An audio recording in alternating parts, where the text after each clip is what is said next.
Hey, what's going on, guys? Here I am flip-flopped in the fur shed. So trapping season is over, at least for me.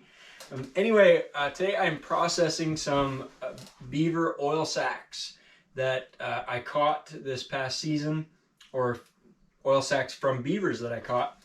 What I do is I'll take the oil sacs out when I'm skinning beaver, processing them. I take the casters and the oil sacs, I hang the casters up and dry them. The oil sacs, I toss them in containers like this and stick them in the freezer. And then I pull them out later when I get time to deal with them. So there's a couple of different uses that I'm going to go over that I use these for. But first off, just a little bit of history.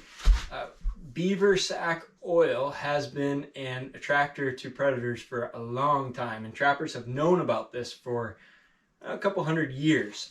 So anyway, this is a book from 1859. I actually republished this recently. If you haven't seen it yet, it's called A Fall Fur Hunt in Maine by Manly Hardy. And it's about an 1859 trapping expedition in the North Woods of Maine. It's pretty incredible history. You can get a copy of this on Amazon for 10 bucks. So check it out if you are interested in that sort of thing. But I just want to read a little short section from the book as Manly was out setting traps, and they were setting log traps for marten and fisher. Deadfalls, like made out of logs. Pretty incredible stuff how they made these traps.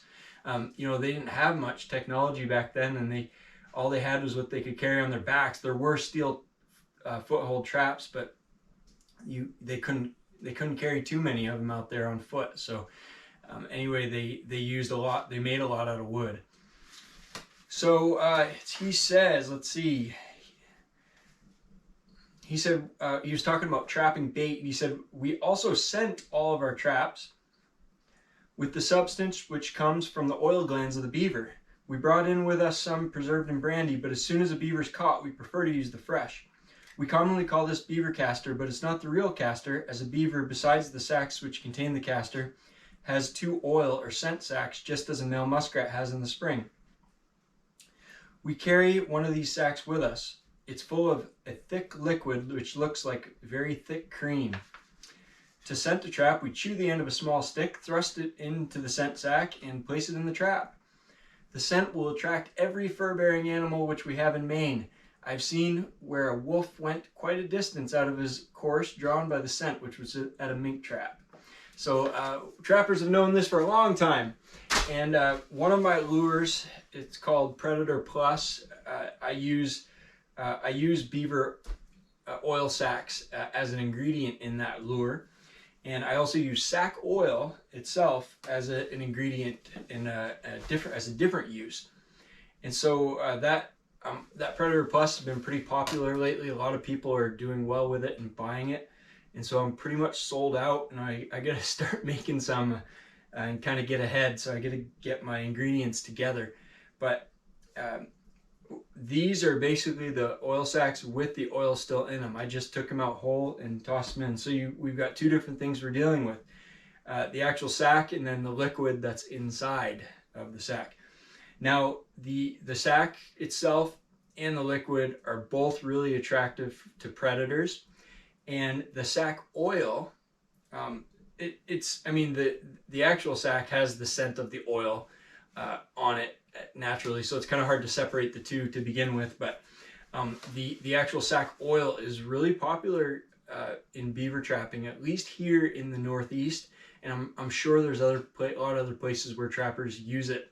But it's funny, a lot of our spring beaver trappers, now that beaver castor has gotten so expensive and you can sell it for a pretty high dollar amount, they'll actually save their castor and not use it for lure because they want to be able to sell it. And then they'll just use sac oil, and it works great. It works great. So something to try out, and it would make a great change up for a beaver trap line as well. Now, so what I do basically, I just pull these out of the freezer and get them thawing out. I have a bowl here. I'm gonna pour my oil sacs and all the juice and nastiness that is in that container. There's a whole pile of them here.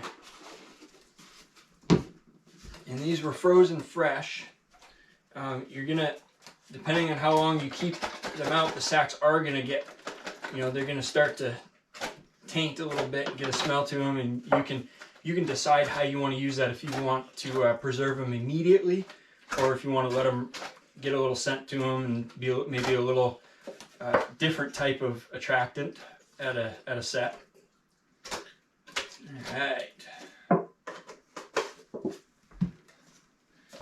And I've got a funnel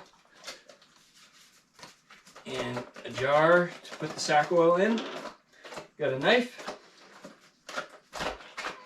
to cut open the sacks. You could probably use a hypodermic needle. That'd probably work pretty good.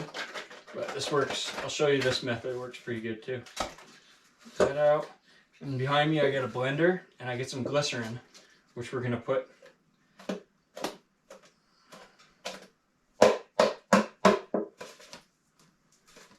into the oil sacks after we've gotten the oil out of them. Got some smaller ones. Sometimes I'll just have a couple of beavers to do, and I just put them in whatever container I have nearby.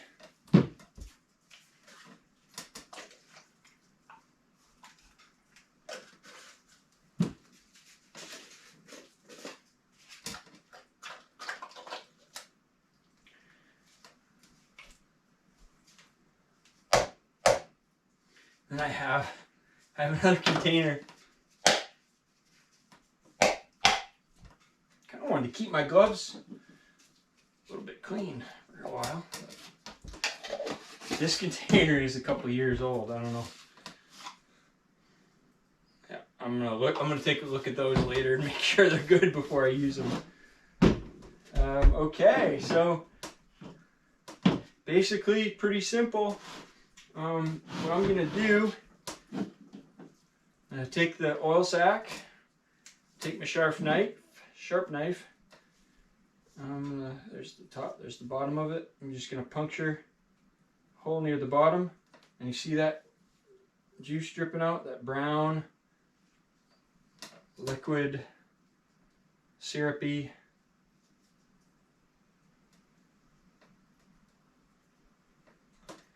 stuff. That is the sack oil.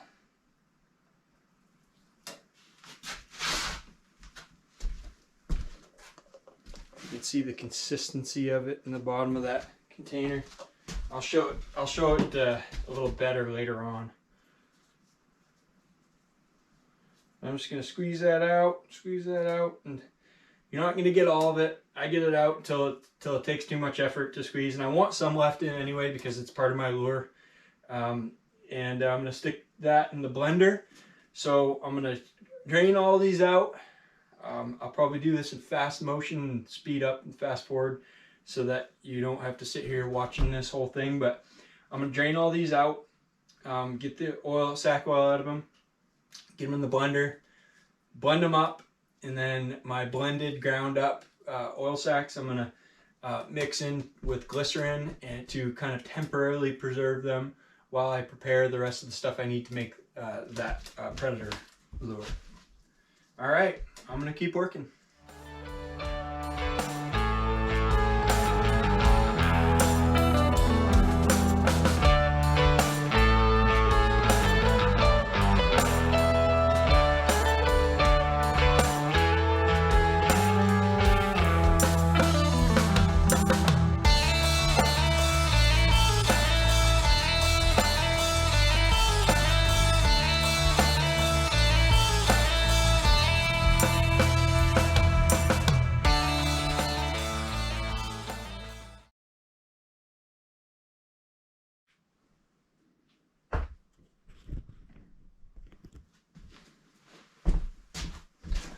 All right, we got nearly a blender full here. So you see this sack oil, it's draining from the funnel into the jar, and it's kind of a brown, golden brown sort of color and a thick consistency. On the top you got different colors and different thicknesses, and that's because of the different temperatures. Some of these are more thawed out than others, but they'll all blend together and do fine. Once they warm up a little bit, they'll start flowing a little better through this funnel. Some of them I actually had extracted some sac oil earlier in when I actually was trapping the beavers, because I needed some at the time. So there's a few of them I opened up from one of these containers that there was none in them, so I just tossed them in. So now we get enough for the blender. We're gonna start blending them up and see what that looks like.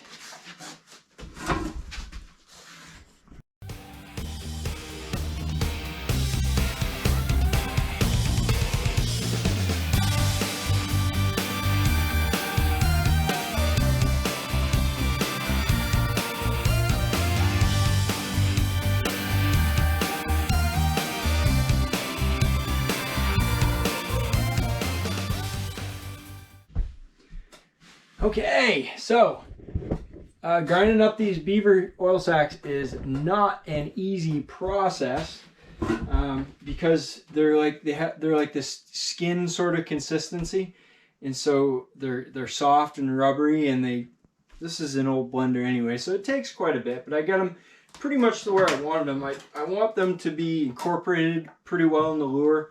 I want them to mix well with the other ingredients, and I want when you go to pull out of some of your lure, you know, you don't want to have big chunks in it necessarily if you can avoid it. So anyway, looking at this, I like it. It came out pretty good. Now I'm going to put this back into a container, and I'm going to preserve it with glycerin. And glycerin is not going to be like a good long-term preservative. It's kind of a preservative, but not really a super effective one. Not like sodium benzoate or salt or that sort of thing. But it will work for short-term situations.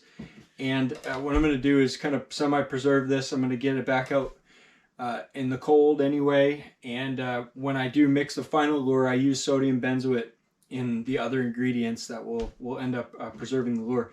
But what I'm going to do here is I'm going to do 2 parts oil sacs, ground oil sacs, to 1 part glycerin.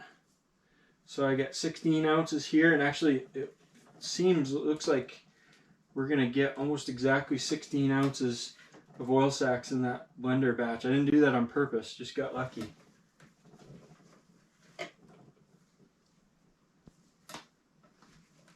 And that's not really like a hard and fast rule either, but it seems to be a good quantity. It works for me.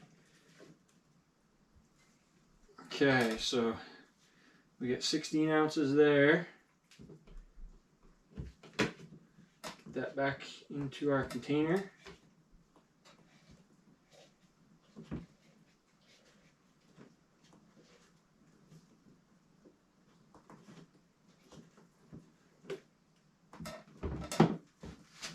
And we've got our glycerin. This stuff I get from Kotz Brothers Lures.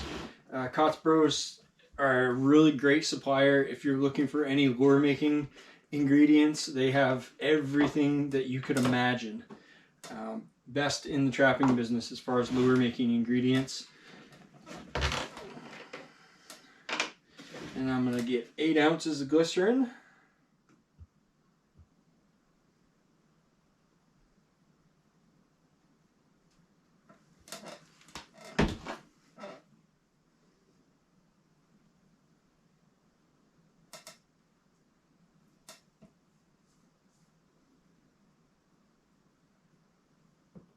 Okay, good.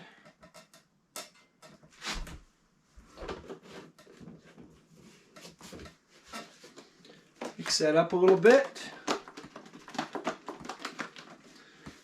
Set that aside, and I'm going to do another batch. Put more in, do another batch, kind of just keep going until I get all this done. Okay, well that was kind of a long, labor-intensive process, but now here are the final results. We have 3 of these containers of Beaver sac oil.